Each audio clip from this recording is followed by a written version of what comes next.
Welcome to wrestling remakes Tamil channel. இந்த video எதை பற்றி பார்க்க போகிறோம்னா, இன்றைக்கி நடந்த மண்டே நைட் ட்ராவில் என்னென்ன நடந்துச்சு சொல்லி ஃபுல்லாக டீட்டெயில் பார்க்க போகிறோம். இன்றைக்கி நடந்த மண்டே நைட் ட்ரா வந்து வேறு லெவல்ப்பா. ஏகப்பட்ட பெரிய பெரிய மேட்சஸ், ஏகப்பட்ட ரைவல்ரி எல்லாமே ஸ்டார்ட் ஆச்சு, வேறு லெவலாக இருந்துச்சு. இன்றைக்கி அந்த கொஸ்டின் என்னென்னா, நீங்கள் வந்து இந்த ராக்கு எவ்வளோ ரேட்டிங் தருவீங்க அப்படின்னு சொல்லி மறக்காம கமெண்ட் பண்ணுங்க.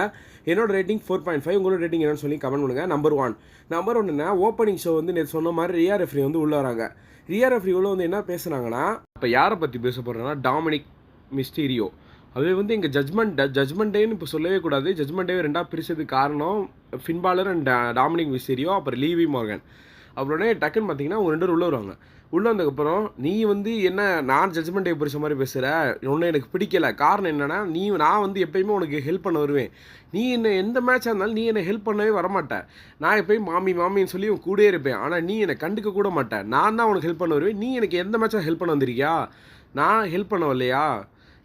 நான் ஏகப்பட்ட மேட்சை உன்னை காப்பாற்றி விட்டுருக்கேன்டா அப்படின்னு சொல்லி, அதெல்லாம் இல்லை, பொய், அதெல்லாம் எல்லாமே உனக்காக சுயநலத்துக்காக தான் அப்படின்னே. லீவி மார்கன் என்னை மாமி, நீ எப்படி மாமியாமே என்னை டேடின்றா, எனக்கு ரொம்ப பிடிச்சிருக்கு, கூட நான் வந்து எனக்கு ரொம்ப பிடிச்சிருக்குன்னு சொல்லி கிஸ் அடிக்க ஆரம்பிச்சாங்க. அதெல்லாம் சொல்ல முடியல.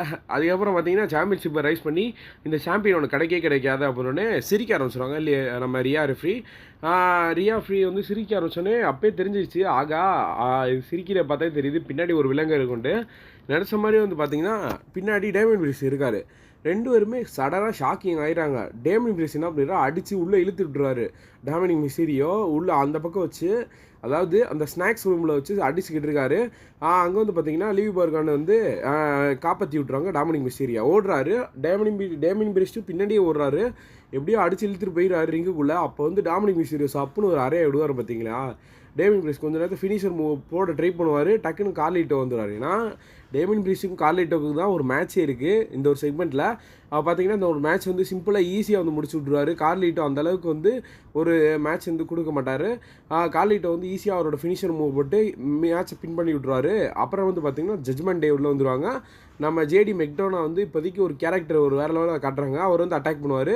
அப்புறம் டாமினிக் மிஸ்டீரியோ வந்து அட்டாக் பண்ணுவாங்க. அப்புறம் ஃபின் பாலர் வருவார். எல்லாத்தையுமே டேமியன் பிரிஸ் அடித்து பறக்க விட்ருவார். ரியா ரெஃப்ரிஸ் வந்து டாமினிக் மிஸ்டீரியோ பிடிச்சி தூக்கி எறிய பார்ப்பாங்க. லீவி மார்கன் வந்து காப்பாற்றி விட்ருவாங்க. இதோட அந்த செக்மெண்ட் வந்து முடிஞ்சிடும். நெக்ஸ்ட் நம்பர் டூ என்னென்னா, நம்ம ஒடிஷா ஜோன்ஸ் வந்து நியூ டேக்கு வந்து வருவாங்க. நியூ டேக் பிகிக்கு பதிலாக ஒடிஷா ஜோன்ஸை போட்டிருக்காங்க. ஒடிஷா ஜோன்ஸோட ஃபஸ்ட்டு மேட்ச் இது. இந்த மேட்ச் வந்து பார்த்தீங்கன்னா யாருன்னே தெரியல அவர், ஆனால் தெரியல அவர் கூட வந்து மேட்ச். அது எதுக்காக ஒடிஷா ஜோன்ஸோட ஃபினிஷர் மூவ் என்னென்ன அப்படின்னு நம்மளுக்கு தெரியறக்காக தான் இந்த ஒரு மேட்ச்சு. அப்புறம் இந்த மேட்ச் முடிஞ்சக்கப்புறம் பார்த்தீங்கன்னா நம்ம கேரிங் கிராஸோட டீம் வந்துடுவாங்க.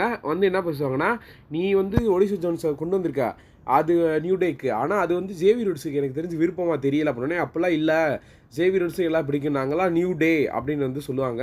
எனக்கு தெரிஞ்சு ஜேவியர் வுட்ஸ் வந்து ஏதோ ஒரு நெக்ஸ்ட் வந்து பார்த்திங்கன்னா 3 man ஒரு டாக் டீம் மேட்ச் போட போகிறாங்க. அது எப்போன்னு தெரியல. அந்த மேட்ச்சில் வந்து நம்ம ஜேவியர் வுட்ஸோட ஏதோ ஒரு பிட்ரியோ பார்க்கலாம் அப்படின்னு பார்ப்போம். சரி, நம்பர் த்ரீ என்னென்னு பார்த்தீங்கன்னா க்ரீட் பிரதர்ஸ் வர்சஸ் ஓட்டிஸ்க்கான ஒரு மேட்ச். அவங்க டீமுக்கு, உங்கள் டீமில் நல்ல ஒரு மேட்ச் தான் கொடுத்துருப்பாங்க. இந்த ஒரு மேட்ச் ஹை ஃப்ளைங் மூவ்ஸு. ஆனால் என்ன இருந்தாலும் இந்த மேட்ச் வந்து கொஞ்சம் வேகமாகவே முடிஞ்சிடும். க்ரீட் பிரதர்ஸ் வந்து எல்லாம் சேர்ந்து அட்டாக் பண்ண ஆரம்பிச்சிடுவாங்க. இந்த மேட்ச்சில் வந்து ஓட்டிஸ் வந்து தரமாக மேட்ச்சை வின் பண்ணுற நேரத்தில் ஒரு சில டிஸ்ட்ரக்ஷன் மூவ்ஸ் வந்து நடந்துடும். பின்னாடி வந்து அதை பார்த்துக்கிட்டு ஓட்டிஸ் வந்து க்ரீட் பிரதர்ஸ் வந்து பின் பண்ணி விட்ருவாங்க. இந்த இடத்துல சாட் கேபிள் வந்து இருக்க மாட்டார். காரணம் என்னென்னா, அவர் ஒலிம்பிக்கு போயிருக்காரு.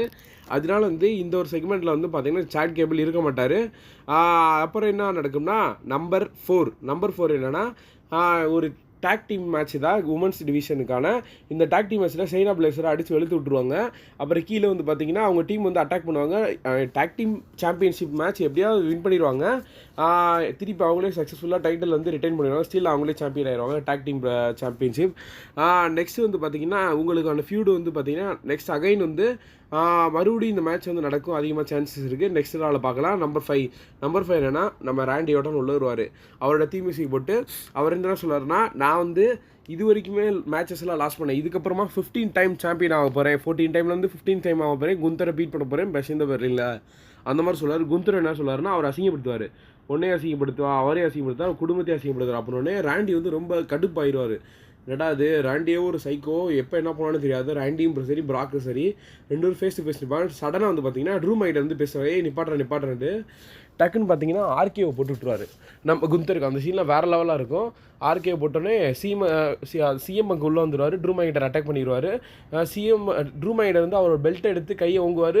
சிஎம் அங்கே அதை பிடிங்கி வச்சு முதுல தேய்தேன்னு தேய்ச்சி விட்ருவாரு. அந்த செக்மெண்ட் வேறு லெவலாக இருக்கும். சிஎம் அங்கே வந்து ஹீல் டர்னை பண்ணுறத பார்க்கலாம், வேறு லெவலில் இருக்கும்.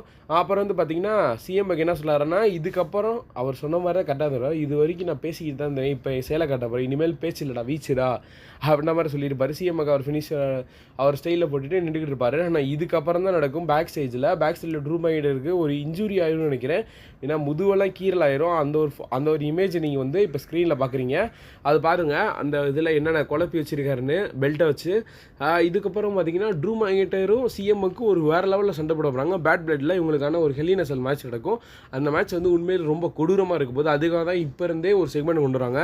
இதுக்கப்புறம் சிஎம் பேங்க் அட்டாக் பண்ண சான்ஸ் இருக்குது. சரி, நம்பர் 6 சிஎம் பேங்க் வந்து பேசுவார். அந்த பிரேஸ்லெட் அவன் கையில் இருக்கிற வரைக்கும் அவனுக்கு அடிதான் அந்த மாதிரி பேசுவார். அவர் அந்த அது வரைக்கும் நான் நிப்பாட்ட மாட்டேன் அப்படின்னே நம்ம பிராக்சன் பிரீட் என்ன பேசுவார்னா, ராவோட மேனேஜர்கிட்ட, நீ வந்து எனக்கு ஒரு மேட்ச் போடுற இல்லைன்னு வச்சுக்கோங்க, போன வாரம் நடந்த என்ன இன்ஜுரியோ அது உனக்கு நடக்கும்பா, நீ என்னன்னு புரிஞ்சுக்கோ அப்படின்னே மேட்ச்சை போட்டுருவார். என்ன பண்ணுவார்னா, மிஸ் வர்சஸ் பிராக்சன் பிரீட்கான ஒரு மேட்ச். என்னடா இவன் நம்மளுக்கு மேட்ச்சை போட்டிருக்கான்னு சொல்லி மிஸ் வந்து ஆச்சரியமாக வைப்பார். அதுக்கு ராண்டி வந்து, நீலாம் இது கவலைப்படாத, நீலாம் ஏகப்பட்ட ரெசமையில மெயின் ஈவெண்ட் பண்ணியிருக்க, நீ உனக்குலாம் இது சாதாரண மேட்ச் கிடையாது, நீ போய் மேட்ச் பண்ணு அப்படின்னு ஏற்றி விட்ருவார். ராண்டி வந்து அனுப்பிச்சி விட்ருவா. அந்த மேட்ச் கரெக்டாக வந்துடும். பிக் பிராக்சன் பிரீட் யார் மாதிரி கட்டுறாங்கன்னா, பிரான் ஸ்ட்ரோமன் மாதிரி கட்டுறாங்க, ஒரு மான்ஸ்டர் மாதிரி கட்டுறாங்க. இந்த மேட்ச்சை வந்து ஈஸியாக வந்து பிராக்சன் பிரீட் வந்து அசால்ட்டாக ஜெயிச்சு விட்ருவார். அசால்ட்டாக பின் பண்ணி இந்த மேட்ச் வந்து முடிச்சிடுவார். முடிச்சதுக்கப்புறம் பார்த்தீங்கன்னா அவர் இன்ஜுரியாக்க பிளான் பண்ணுவார். டக்குன்னு ஆற்று தூடால் வந்து அவர் ஃபினிஷர் மூவ் வாங்கிடுவார். வாங்கினோடனே என்ன பண்ணுவார்னா, அவரையும் விட மாட்டார். அவரே கடைசியில் இன்ஜுரிக்கு தள்ளி விட்ருவாங்க. மொத்தமாக ராவோட மேனேஜர் வந்து, நீ போறியா இல்லையா, உன இல்லைன்னா நாங்கள் பேன் பண்ணிடுறோம் அந்த மாதிரி எதோ பேசுவாங்க. அவரும் வந்து பார்த்திங்கன்னா அமைதியாக போயிடுவோம். எனக்கு தெரிஞ்ச அடுத்து இவருக்கு தான் அடின்னு நினைக்கிறேன். நம்பர் 7 மெயின் ஈவெண்ட் டைம் தான்ப்பா. செமிசைன் வர்சஸ் பிரான் பிரேக்கருக்கான ஒரு மேட்ச். இது பிராக்சன் பிரீடும் பிரான் பிரேக்கரும் ஒரே தான் வரமாட்டேங்குது. அப்புறம் பார்த்தீங்கன்னா உங்களுக்கான மேட்ச், இந்த மேட்ச்லாம் எனக்கு தெரியும் செமிசைன் தோற்றுருவாருன்ட்டு. ஃபஸ்ட்டு எடுத்தோன்னே பார்த்தீங்கன்னா நம்ம செமிசைன் வந்து தன்னோட ஃபினிஷர் மூவை போட்டு இந்த மேட்ச் வந்து ஃபஸ்ட்டு பின் பண்ணி விட்ருவார். அதாவது ஒரு பாயிண்ட் எடுத்துருவார். நெக்ஸ்ட் வந்து பிரான் பிரேக்கர் வந்து அவர் வந்து அட்டாக் பண்ணி ஒரு ஸ்பீரை ஒரு பவர் ஸ்லாம் கொடுத்து ஒரு ஸ்பீரை கொடுத்து விட்ருவார். இந்த மேட்ச்சில் அப்புறம் செகண்ட் பாயிண்ட்டு பிரான் பிரேக்கர் எடுப்பார். நெக்ஸ்ட்டு தான் தரமாக இருக்கும். பிரான் பிரேக்கர் எப்படின்னா பிராக் லெஸ்னர் அளவுக்கு ஆக்க பார்க்குறாங்க. அவர் ஸ்பீர் கொடுத்து அகைன் இந்த மேட்ச்சை வின் பண்ணிடுவார். ஸ்டில் இவர் தான் சாம்பியனு. இந்த ஒரு ரா உங்களுக்கு பிடிச்சிருச்சுன்னா எவ்வளோ ரேட்டிங் சொல்லி மறக்காமல் கமெண்ட் பண்ணுங்கள். இந்த ராவில் வந்து உண்மையில் வேறு லெவலாக இருந்துச்சு. எனக்கு இந்த வீடியோ போடும்போது ரொம்ப இன்ட்ரெஸ்டிங்காக இருந்துச்சு. ராவா இப்படி நடக்குது அந்த மாதிரி தெரிஞ்சு நல்லா இருந்துச்சு. உண்மையிலே சூப்பராக இருந்துச்சு.